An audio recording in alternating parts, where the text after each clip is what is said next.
Imaginez la scène. On est dans un club de Fort Lauderdale en Floride. Il y a la musique qui fait vibrer les murs, les néons qui clignotent de partout. Bref, une tension vraiment palpable dans l'air. Ouais, le décor classique pour ce genre d'embrouille nocturne. Bah carrément. Et là, d'un côté, on a un influenceur d'une vingtaine d'années. De l'autre, une jeune femme qui a l'air mais visiblement exaspérée. Ils sont en plein milieu d'un débat complètement absurde sur, tenez-vous bien, le droit de vote des femmes. Rien que ça? Dans un club à 2 heures du matin? C'est ça. Le ton monte d'un cran. Et soudain, elle s'arrête, elle le regarde droit dans les yeux et elle lui pose une question avec un calme vraiment terrifiant. Elle dit Puis-je te gifler ?»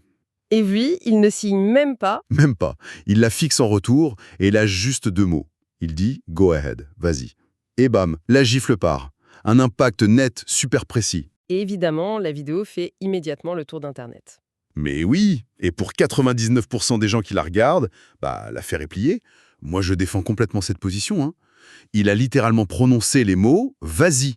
Le consentement est enregistré, la fille a totalement raison de l'avoir fait, c'est de sa faute à lui, et fin de l'histoire. Eh bien, je suis vraiment extrêmement sceptique face à cette conclusion populaire, pour être honnête. Ah bon? Mais pourquoi? C'est l'évidence même. S'imaginer que 2 mots prononcés au milieu d'une boîte de nuit constituent une sorte de contrat blindé, c'est une sacrée illusion. La réalité juridique derrière cette vidéo virale, c'est un labyrinthe beaucoup plus complexe. Et en fait, ça va complètement à l'encontre de nos intuitions naturelles. Je refuse de croire que ce soit si compliqué. On a l'image, on a le son, on a l'accord verbal explicite. Les certitudes de Twitter ont cette fâcheuse tendance à s'effondrer lamentablement dès qu'elles franchissent les portes d'un tribunal. Bon, bah on va voir ça, parce que le but de notre grande exploration d'aujourd'hui, c'est pas de faire le procès moral de cette altercation, hein. On veut vraiment démonter la mécanique pure du consentement verbal à partir de nos sources. Tout à fait. Et pour bien comprendre, faut d'abord regarder les protagonistes. Ouais, commençons par l'homme qui se fait gifler. C'est un streamer assez controversé, connu sous le nom de Clavicular. De son vrai nom, Braden Peters, il a 20 ans. Et c'est ce qu'on appelle un influenceur spécialisé dans le looks-maxing. Ah oui, le fameux looks-maxing. Faut peut-être définir ce terme pour ceux qui nous écoutent, parce que c'est une sous-culture Internet très spécifique. Ouais, vas-y, explique-nous un peu ce que c'est. En gros, c'est une tendance obsessionnelle, souvent masculine d'ailleurs, qui consiste à vouloir optimiser à l'extrême son apparence physique. Genre des exercices pour la mâchoire et tout ça? Voilà, des exercices pour avoir une mâchoire plus carrée, parfois de la chirurgie esthétique, et c'est très souvent lié à des dynamiques de genre assez toxiques où l'apparence est perçue comme la seule et unique monnaie d'échange social. Un milieu qui se nourrit pas mal de la controverse, quoi. C'est leur fond de commerce. Et ça explique beaucoup de choses sur ce qui se passe après la gifle. Mais justement, ce qui est dingue après la gifle, c'est sa réaction à lui. Enfin, n'importe qui reçoit une claque au visage, on s'attend à un mouvement de recul, de la colère, de la surprise, je sais pas moi. Une réaction humaine en somme. Bah ouais. Mais lui, rien du tout. Le vide intersidéral. Il crie pas, il s'énerve pas, il appelle la sécurité avec un calme complètement glaçant, il exige qu'on retienne la jeune femme, il sort son téléphone pour appeler la police, et il annonce d'une voix monotone qu'il va entamer des poursuites pour agression. On dirait un robot qui vient d'exécuter un programme. C'est exactement l'impression que ça donne. Et ce comportement chirurgical, c'est la première chose qui devrait alerter quiconque analyse cette scène. Il n'y a absolument aucune émotion dans sa réaction. Tu penses qu'il avait tout prévu? Ce n'est pas une réaction naturelle à une altercation physique, c'est de la pure création de contenu.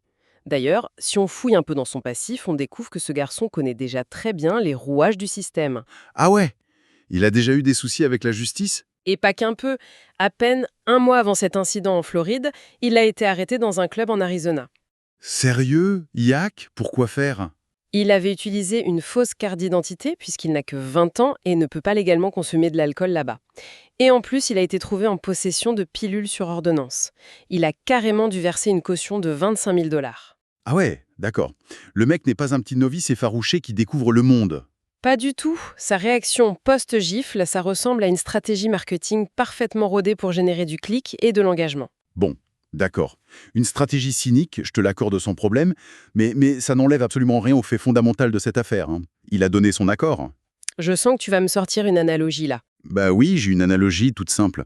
Imagine, on est assis ensemble au restaurant.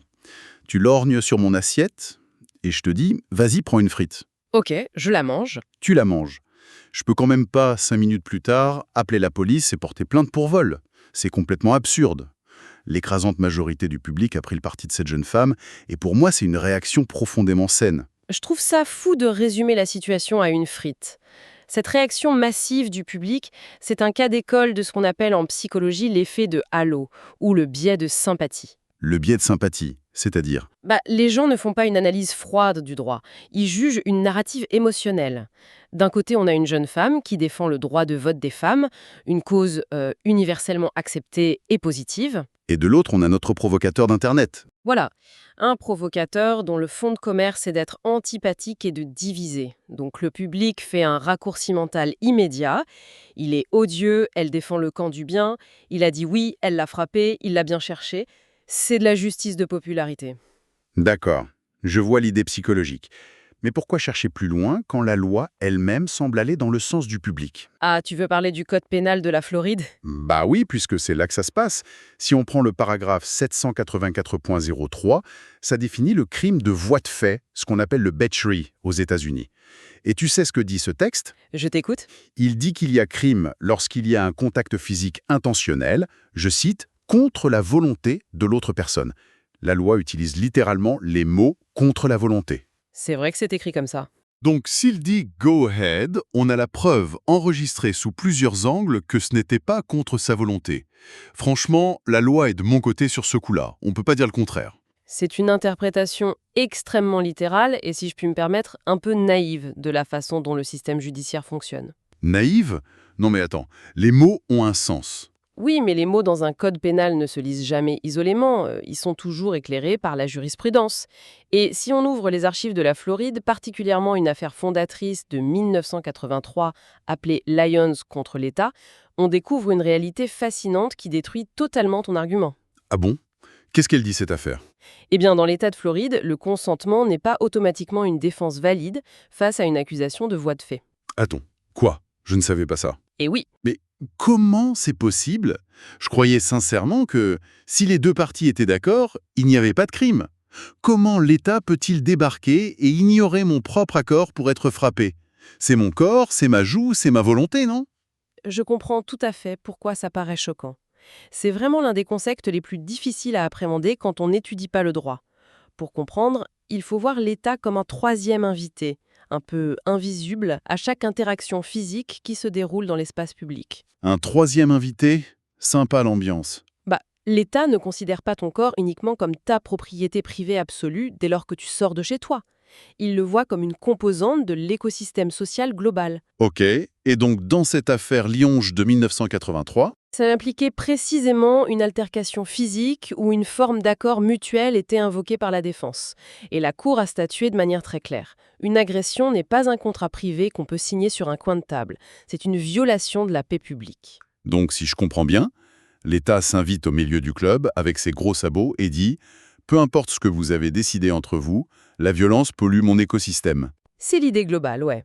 Même si je déteste simplifier à l'extrême quand on parle de droit pénal, car il y a toujours des nuances. Bien sûr, mais principe de base, c'est ça. Le raisonnement, c'est que l'État a un intérêt supérieur à maintenir l'ordre.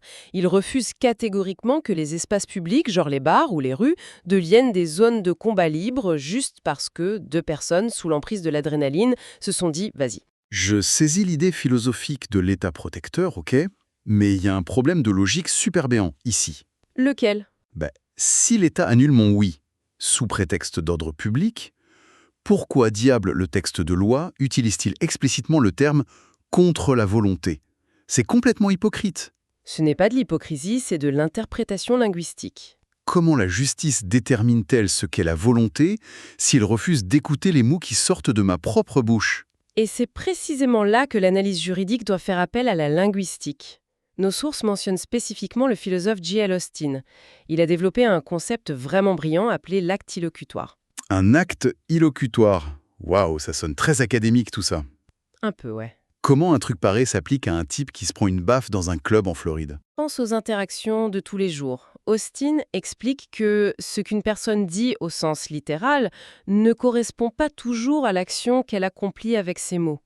C'est-à-dire, t'as un exemple plus concret? Imagine, tu es coincé dans les embouteillages. Une voiture te coupe la route super violemment, tu as failli avoir un accident. Sous le coup de l'énervement, tu hurles par la fenêtre. Ah, mais oui, vas-y, roule-moi dessus pendant que tu y es.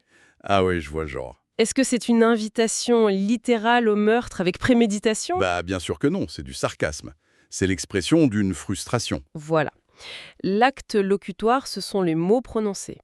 Mais l'acte illocutoire, la véritable force de ta phrase, c'est l'insulte ou la plainte. Ok, je commence à capter. Dans cette affaire, imagine le contexte. Il est 2 heures du matin, la musique est assourdissante, les esprits sont hyper échauffés.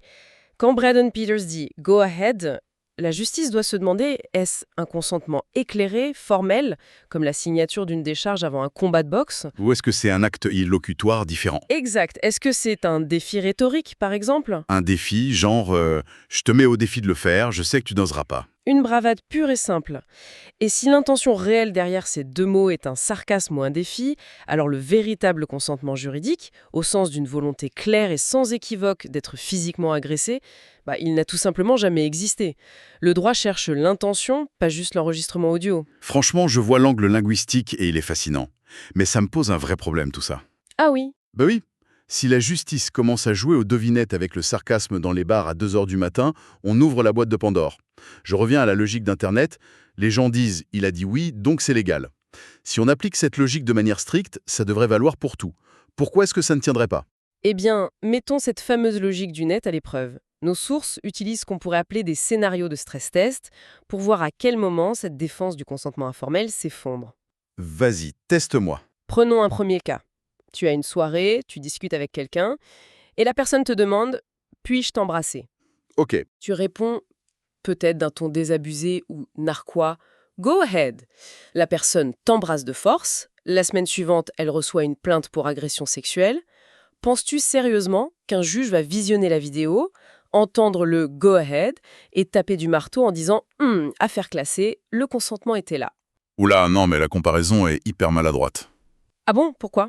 L'intimité corporelle, le contact sexuel, ça implique des couches de vulnérabilité complètement différentes d'une simple gifle provocatrice dans un débat houleux. On peut pas comparer un baiser forcé avec une baffe de bar. Bon, très bien. Laissons le corps de côté et parlons de biens matériels alors. Ton fameux exemple de la frite, là. Ouais, ma frite. Poussons-le plus loin. On est à la même table de restaurant. J'ai posé un billet de 100 $ à côté de mon verre. Je te regarde d'un air de défi et je te demande, je peux garder ces 100 $? Je vois où tu veux en venir. Tu lèves les yeux au ciel, agacé par mon attitude, et tu soupires. Go ahead. Je mets le billet dans ma poche et je pars. Suis-je immunisé contre une poursuite pour vol le lendemain matin? Je tombe pas dans ce panneau, c'est ridicule. Un billet de 100 $, c'est un transfert de propriété définitif. Et alors?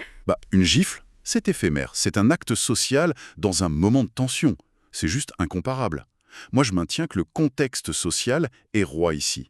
Ce qui se passe entre un influenceur provocateur et une activiste, ça n'a rien à voir avec un vol d'argent ou une agression sexuelle. Le contexte social. C'est un argument extrêmement dangereux. Puisque tu insistes sur les dynamiques sociales, abordons le test ultime soulevé par nos recherches. C'est l'inversion des genres. L'inversion des genres? Visualise la scène avec moi. C'est exactement le même club, la même musique, le même débat sur le vote des femmes. Sauf que cette fois, c'est un homme, mesurant 1,90 m, taillé comme un joueur de rugby, qui se penche vers une jeune femme beaucoup plus petite que lui. Ok. Il la regarde intensément et lui demande d'une voix grave « Puis-je te gifler ?» La femme, se sentant acculée, irritée, et voulant juste en finir avec cette situation angoissante, lâche « Go ahead ». Et là, ce colosse la frappe violemment en visage. C'est glaçant comme image. Est-ce qu'Internet, dans son immense sagesse, dirait encore, en chœur, « Elle a dit oui, elle l'a bien cherché ». Non mais attends, je suis totalement en désaccord avec cette équivalence. Tu gommes toute la réalité sociologique de la scène en disant ça. Ah bon? Qu'est-ce que je gomme? Les dynamiques de pouvoir, ça pèse infiniment plus lourd que le simple changement des pronoms. La menace physique inhérente quand un homme de ce gabarit s'adresse à une femme n'a absolument rien à voir avec le scénario initial de la jeune femme qui gifle le streamer. Mais le crime reste le même sur le papier. Le droit prend bien en compte des choses comme la disproportion de la force ou la légitime défense, non? On ne peut pas balayer ça d'un revers de main juste pour faire marcher ta théorie. C'est un plaidoyer sociologique tout à fait audible et humain, je te l'accorde. Mais le code pénal n'est pas un manuel de sociologie. Ça, c'est bien dommage parfois. Quand il s'agit de qualifier le crime initial de coups et blessures purs et simples, je ne parle pas de légitime défense, je parle de l'acte de frapper quelqu'un. La loi est censée avoir les yeux bandés. Aveugle à la situation sociale, quoi. Elle ne pèse pas le capital sympathie d'une cause, ni le privilège social, ni le genre des individus concernés pour décider si le crime existe ou non. Si on accepte ta règle absolue selon laquelle le consentement verbal de 2 mots annule magiquement l'agression, Ouais. alors cette règle doit s'appliquer aveuglément, peu importe la taille ou le genre de la personne qui donne le coup. Le fait que ce scénario inversé te mette si mal à l'aise prouve une chose essentielle. Laquelle? Tu admets, même à contre-cœur, que le fameux go ahead n'est pas un bouclier juridique absolu, C'est redoutablement efficace comme argument, je dois l'admettre. n'est-ce pas? Ça force vraiment à réaliser à quel point notre lecture de la loi est contaminée par nos biais émotionnels. On veut que la loi punisse ces gens qu'on n'aime pas et protège ceux qu'on trouve sympathiques. C'est fou. C'est le propre de la nature humaine. Mais ce bourbier juridique hallucinant, ce paradoxe du consentement dont on parle, c'est une spécificité purement américaine, non? J'imagine que si on traverse une frontière, toute cette théorie s'effondre et la définition du crime change du tout au tout. C'est incroyable de voir à quel point ça change, oui. C'est ce qui rend l'analyse comparative de nos sources si pertinente. Le poids d'un simple oui dépend entièrement des coordonnées GPS où tu te trouves au moment où tu le prononces. Genre, si on change de pays, la même scène n'a plus du tout les mêmes conséquences. Bah, si cette même scène absurde s'était déroulée au Brésil, par exemple, le débat serait sur une toute autre orbite. Ah ouais? Qu'est-ce qui se passerait au Brésil avec notre influenceur et sa gifle? Le système juridique brésilien fait face à un véritable casse-tête doctrinal sur cette question. Dans leur droit, le consentement de la victime peut parfois être utilisé pour exclure l'illicité d'un acte, Donc le consentement marcherait comme défense là-bas. particulièrement dans certains crimes contre la personne, oui. Mais c'est un champ de bataille permanent pour les juristes. La question centrale pour eux, c'est jusqu'à quel niveau de lésion corporelle, donc de dommage corporel, l'État peut-il fermer les yeux sous prétexte qu'il y a accord? C'est super subjectif comme limite. Complètement. Si on consent à une gifle, consentons à se faire casser le bras dans un club de combat amateur?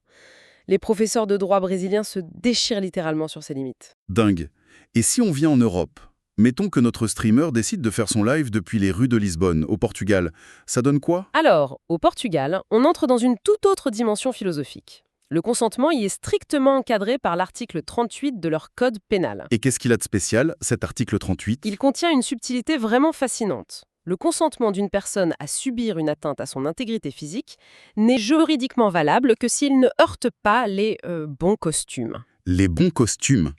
Qu'est-ce que ça veut dire concrètement, ça? C'est l'équivalent des bonnes mœurs ou de la moralité publique. Ça signifie que même si tu as signé un contrat de 50 pages devant notaire pour autoriser quelqu'un à t'agresser sur une place publique à Lisbonne, Ouais. eh bien, le juge pourra annuler ce consentement en déclarant que l'acte de violence en soi, même consenti, est contraire à la morale de la société portugaise. Mais ça donne le vertige, cette histoire. On part d'une petite phrase de 2 mots, go ahead, balancée au milieu du bruit d'une boîte de nuit. Ouais, En Floride, ça devient un défi linguistique qui viole la paix de l'État. Au Brésil, ça déclenche un débat doctrinal infini sur les limites du dommage corporel tolérable. Et au Portugal, ça se transforme carrément d'un test de pureté morale et de bonnes mœurs. Tout ça pour une pauvre gifle. cette multiplicité d'interprétations démontre de manière irréfutable une chose. Quoi donc? S'appuyer sur le consentement verbal informel, comme s'il s'agissait d'une armure d'invincibilité, c'est une gigantesque illusion. Et dans le contexte technologique actuel, c'est une illusion qui devient extraordinairement dangereuse. C'est vraiment la leçon terrifiante de toute cette exploration pour tous ceux qui nous écoutent. L'affaire de Clapiculard, loin d'être un simple petit fait divers d'Internet, c'est un révélateur. Un révélateur de nos propres contradictions, oui. Ça met en lumière le fossé abyssal entre la perception publique et la mécanique froide du droit. D'un côté, on a le tribunal populaire des réseaux sociaux, gouverné par ce fameux biais de sympathie dont tu parlais. Il juge l'histoire comme un film de super-héros, genre les gentils contre les méchants. Et de l'autre, on a la machinerie complexe de la loi, illustrée par cette jurisprudence lyonnaise de 1983, qui se soucie de l'ordre public, des actes illocutoires et de l'équilibre global de la société.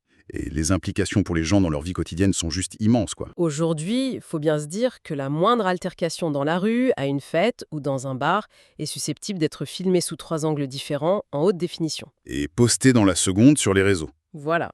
Ces interactions sont découpées, isolées de leur contexte et très souvent monétisées par des gens qui cherchent précisément à provoquer ces réactions, comme notre influenceur. Donc, balancer un sarcasme enflammé ou un défi verbal comme un petit « vas-y, jeté en l'air », ça n'offre absolument aucune protection légale solide au final. Aucune. Le microphone de la caméra va capter les mots avec une clarté parfaite, mais aucun objectif ne pourra jamais enregistrer la complexité de l'intention juridique derrière ces mots. C'est fou de se dire ça. Et le plus troublant, je trouve, c'est de réaliser à quelle vitesse notre environnement technologique évolue par rapport à ces lois qui sont souvent centenaires. Ça ne va pas s'arranger avec le temps, c'est sûr. Imagine ce qui va se passer d'ici quelques années avec l'omniprésence de l'intelligence artificielle et des deepfakes. Bientôt, la défense ne consistera plus seulement à prouver qu'on a dit ces mots par sarcasme. Il faudra carrément prouver qu'on a véritablement prononcé ces mots, alors qu'une vidéo générée par une IA parfaite montrera notre visage consentant à une agression. C'est un vrai cauchemar dystopique.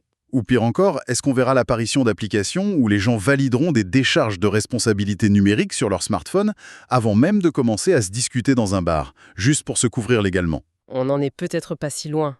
Les systèmes judiciaires du monde entier vont devoir faire face à un tsunami de conflits où la frontière entre la provocation numérique et l'agression physique devient totalement invisible. Ce qui nous laisse avec une réflexion monumentale à méditer, pour nous tous, à la fin de cette analyse. Dans ce nouveau monde hyper médiatisé, où le consentement verbal s'arrête et où la loi commence.